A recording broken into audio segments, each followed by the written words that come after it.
is 5A, Maria Montano, requests resurfacing sidewalks on both sides of Freeland Street. Maria, even though we know you, please come to the microphone and introduce yourself to folks that are listening in. Name and city of residence. Good afternoon. Maria Montano, Freeland Street, Worcester, Mass. And Maria, you're here also on 8C too, correct? What I'm looking at is the resurfacing of sidewalks and an installation of a guardrail. Okay, so we can talk about both at the same time if you like. Sounds good to me. As far as the request for resurfacing of the sidewalks on Freeland Street, I know money and budgets and all that stuff. I've just found that there are areas of Freeland Street where there's like whole chunks of sidewalks. You probably already saw. So just working on those areas if we can to try to just resurface them. Again, I don't know how feasible that is. We have winter coming up, and I have found in the 4 years of living there, because of those sidewalks are broken off with the concrete and stuff, sometimes they can't shovel the sidewalks accordingly. So we have parents going into the street to go to UPCS or to Goddard Street School. So that was kind of my concern. And my son is under the spectrum, so sometimes he has issues walking, and we have found that he's tripped a lot, and the little ones too. And it's not wheelchair accessible at all for them to be on the sidewalks.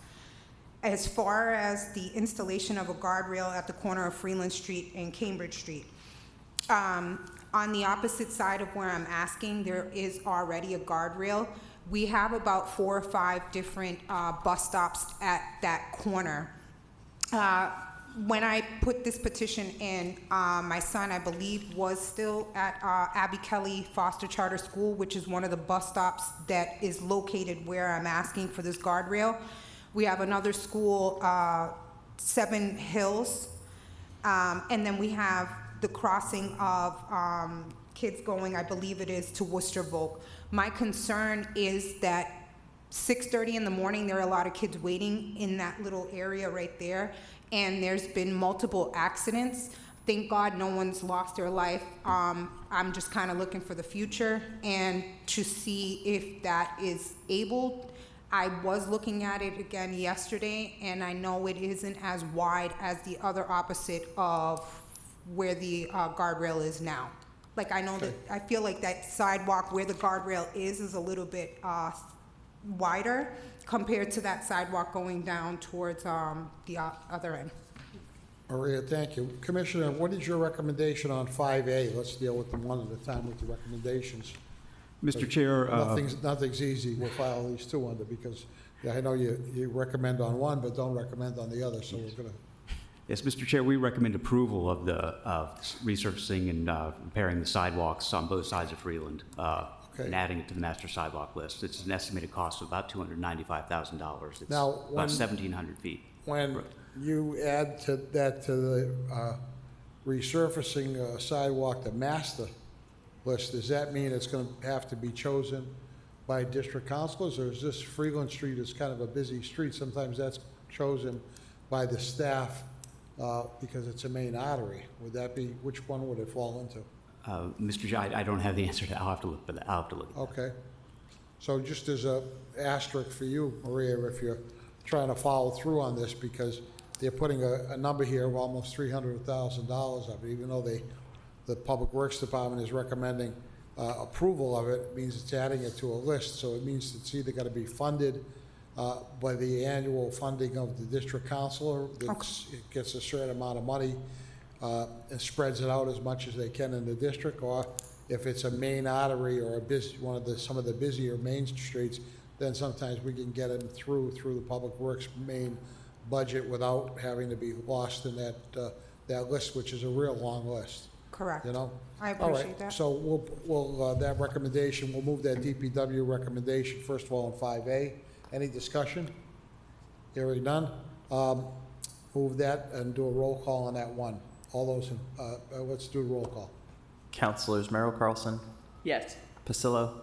Yes. And Chairperson Councilor Russell. Yes, okay, and then moving along on her other petition, which she already spoke on, which was dealing with a guardrail on Cambridge Street 8C. What's the recommendation of the DPW on that? Mr. Chair, DPWP recommends denial of the installation of the guardrail at that intersection. We follow warrants. What's that mean? It means it has to meet certain criteria in order to install, and we typically follow the American Association of State Highway and Transportation Officials criteria.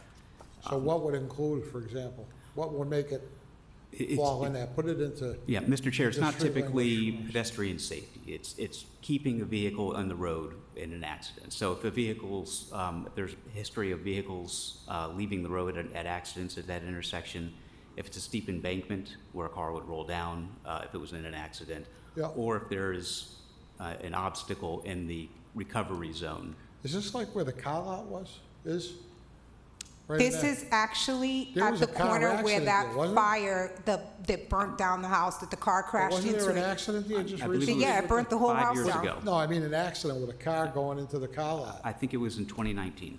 Was it that long ago? Okay. So, but you're still recommending that it's not necessary? It didn't meet the warrants that we use. Okay. I have a question. Go ahead, Council Carlson.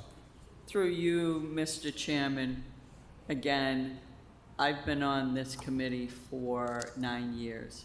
I have never heard in my 9 years that guardrails needed to meet the warrant. So I'm a little, if I could just finish, I'm a little perplexed tonight to hear for the first time that guardrails need to meet the warrant. So if you could Mr. Saltrick? Yeah, yeah, clarify, that would be great. Yeah, Mr. Chair, through you, it's just a recommendation, obviously. We'll decide, and we'll do what you decide, obviously. This was a policy that we put in right about when I started, I guess it was December of last year.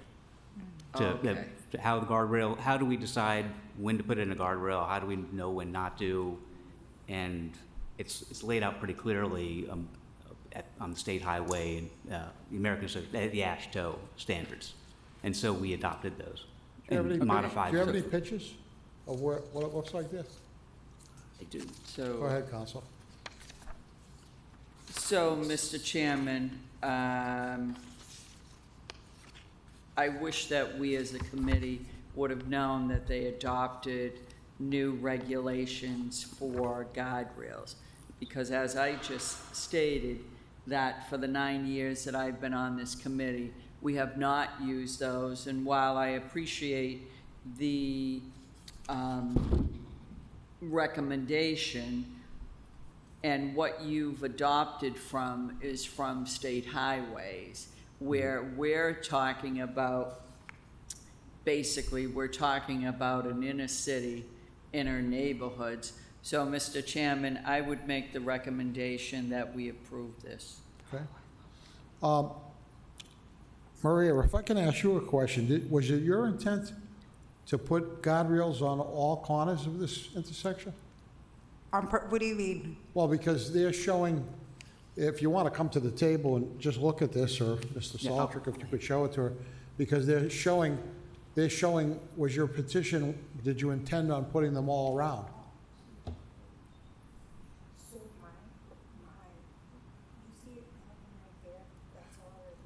We need to come to the microphone. Somebody, why don't you go to the microphone, and you can address it there. As I look at the picture, there are a few proposals on this picture. So there is already one guardrail that's by the area of Richard Street as it comes down.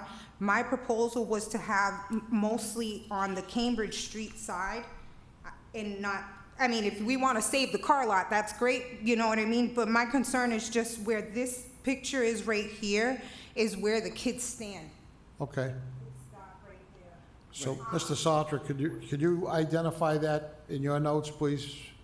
Just Can I? because, go ahead, Maria, I'll let you finish up. The house that was rebuilt where that fire happened, where the car crashed into, the owner of the property actually put up 4 feet of like stone wall, and he has intently put statues that are super duper heavy because we've had these conversations. It is a major artery street that people go through from Main Street onto Cambridge. What we're finding on Cambridge Street, like everywhere, the speeding has become a really bad issue. So people that are coming in and out of Freeland Street or turning from Cambridge on, it's those kids that are standing there. And so if we can at least have that metal barrier, I'm not too, the car lot, they have insurance, but. All right, so why don't we, my suggestion would be to amend your motion, Councilor Carlson, to include the one that Maria had intended as opposed to the whole intersection. That way, if the cost is less, maybe it'll get done quicker, Correct. if that's okay with you? That would be great, because my intent was to cover what Maria was looking to have Okay. done. I appreciate you guys. All right, so the motion has been made. Roll call. Councilor Priscillo, are you ready to talk? I'm sorry, Mr. Chair, may I ask a question? Sure, go ahead. Would it be possible to get a list of any new policies that DPW or DTM has created in the past year? Let's get a Just so we chairman's know order for what's that. going on. That's a good idea. Let's put a chairman's order in to provide the committee with an update of any new policies. Can you also add to that to make sure that they are updated on the website as well? So moved. Thank you. So on the petition as amended, roll call. Mr. Chairman, I'm sorry to interrupt the roll call, but we do also have another person raising Oh, their I'm hand sorry. right now. Go ahead. Hopefully this is on this issue, is it? Jay? Good evening, everyone. This is Jay Mello, Director of Engineering. Sorry I couldn't be there in person tonight. I just wanted to add on to what... Who is this, please? Who is it? Could you good evening, identify Mr. yourself, Chairman. please? Wait a minute. Can you identify yourself, name and city of residence, please? I didn't get your name. Yes, good evening, Mr. Chairman. This is Jay Mello, the Director of Engineering for the city. Oh, okay. My apologies, I could not attend in person this evening, but I wanted to offer my support to Commissioner Saltrick on this. Just really quick on guardrails. So guardrails do not provide safety to pedestrians. The way a guardrail functions when a vehicle hits it is that the posts that hold the guardrail into the ground exit the ground, and the guardrail actually deflects outward. So it's no longer in the line that it's created, and it actually moves multiple feet, 5 to 7 feet potentially off of where it was stationed. So if a guardrail was placed directly against the curb line with a sidewalk immediately behind it, and it would be struck by a vehicle, the people standing behind the guardrail would be struck by the guardrail. So guardrail is, it's against all of the policy and the directions that civil engineers follow to install a guardrail to protect pedestrians, because it actually will make an unsafe condition. Does he have a recommendation then? Boy, that's a new one. So you're saying that by putting a guardrail in place, that we're making it less safe? For pedestrians, correct, Mr. Chairman. So because of how the guardrail functions if it's impacted by a vehicle. So a guardrail does not stay in one place if it's impacted. If a guardrail is impacted by a vehicle, the posts that hold the guardrail in place leave the ground, and the guardrail itself deforms. So the guardrail acts almost like a catcher's mitt, if you will, and it catches the vehicle and leaves it in the roadway. And the idea is that the vehicle leaving the roadway is more dangerous for the inhabitant of the vehicle. If you were to put a guardrail, a sidewalk directly adjacent to the guardrail, the entirety of the sidewalk is in the deflection area of the guardrail. So if someone were to be standing behind the guardrail at that point where a vehicle hit it, they would get hit by the guardrail. Right, but if the guardrail isn't there, wouldn't they be hit by the car? There's other things to do that are more safety appropriate to protect pedestrians in a situation like this. But a guardrail will not add any level of safety. My, Yeah. Council Carlson. So, under the scenario that you're giving us this evening, I have two questions. So, with what you just said, does that mean that we're removing all the guardrails that we currently have installed for public safety reasons for pedestrians all over this city? That's a much larger discussion, Counselor, between engineering and Department of Transportation and Mobility at this point, solely because a lot of the solutions we would need to put in place to improve pedestrian safety will be a collaborative effort between the two departments. And as has kind of been stated earlier, the guardrail and the approach to the guardrails that the city has taken has changed since December. So it is something that is under consideration, but we don't have a solid plan at this point in time. Okay, so, and again, that's great that you have new recommendations. It's really unfortunate that nobody thought to share it with the city council, given the fact that there are 3 individuals who serve on this committee, and Councilor Russell has been on this committee far longer than I've been on this committee. I've been on this committee 9 years, and I have never seen changes in DPW and that they have not been shared with us. So that, number one, for me, is a real issue because this petition went forward. And I'm not going to speak for the chairman. However, I will say that this committee has tried extremely hard not to put anything on its agenda that would not be supported by the administration.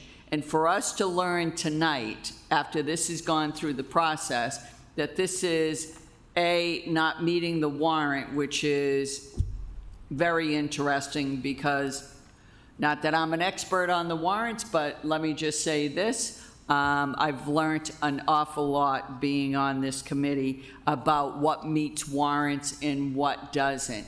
Again, I'm a little perplexed over the fact that we have guardrails because this committee has approved guardrails throughout this city for safety reasons, and yet we're saying, no, we've changed the rule, but yet we'll leave them there even though it creates a hazard. And my last question at this point through you, Mr. Chairman, is given the fact that DPW has gone ahead and made a change without sharing it, what is it that DPW recommends in place of the guardrails? Mr. Mello or Mr. Saltrick, whichever one. I guess I'll take this one. So in this particular situation, it would be a combination of, efforts like this are cooperative between ourselves and the Department of Transportation and Mobility. I'd like to preface it with that, right? So we wouldn't, DPW wouldn't go and, unilaterally do something over here. We would consult with our partners down the street. So in this situation, based on prior experience on my behalf, or on my part rather, it's kind of a 3-tiered approach. The first would be to take a look at the signage in the area and the lighting, and to make sure all of that is adequate. Oftentimes, where our municipalities don't have signage that's necessarily up to par with the recommendations of the MUTCD, the Manual on Uniform Traffic Control Devices, and simple adjustments like signage and striping modifications can help. The second is, as you're seeing at other locations in the city, that DTM has installed curb bump outs and things of the like, and islands and refugees, and those do encourage people to slow down and provide protection for pedestrians. And then tertiary, and this is outside of the world of DTM and DPW, So I'm often hesitant to make this recommendation, but when it comes to speeding, the thing that gets people to stop speeding is enforcement. So we would be looking to our partners, in the police department to engage in increased enforcement in an area like that if there is a high level of speeding. So that's kind of the three-prong approach that you take to a situation like this. Counselor? So again, Mr. Chairman, we're looking for a solution now because we know that we have all kinds of issues in the city with pedestrians and speeding and all of the above. I would say that is it that we make a recommendation that, can we put ballast, the bollards there like we do in front of like East Park? Is there another mechanism that we can put over there on the sidewalk? I'm not looking for a long-term plan. I know that there's a ton of long-term plans because certainly someone like myself has had several meetings with Department of Transportation and Mobility.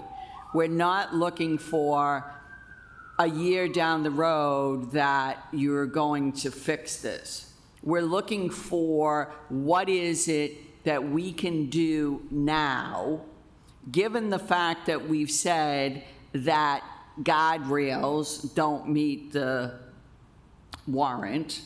Again, I guess through the chair to Mr. Seltrick, what is it that we can use rather than the guardrails? If you could share that, because to be honest with you, I'm looking for something to happen here. I'm not looking for the history of what's going to happen because we've all been shared with what is going to happen. I think if you sat here last night for 7 hours, you would have learned a lot about what we're looking to do. Thank you. Mr. Saltrick, would you like to respond? Yes, Then Mr. I'm Chair, gonna move through the you, I think bollards would be appropriate here. Okay. So we can. What I'm gonna suggest then is that we amend this to say not only the guardrails that Maria had intended, that section, but put a guardrail and then put or appropriate physical safety barriers. Okay?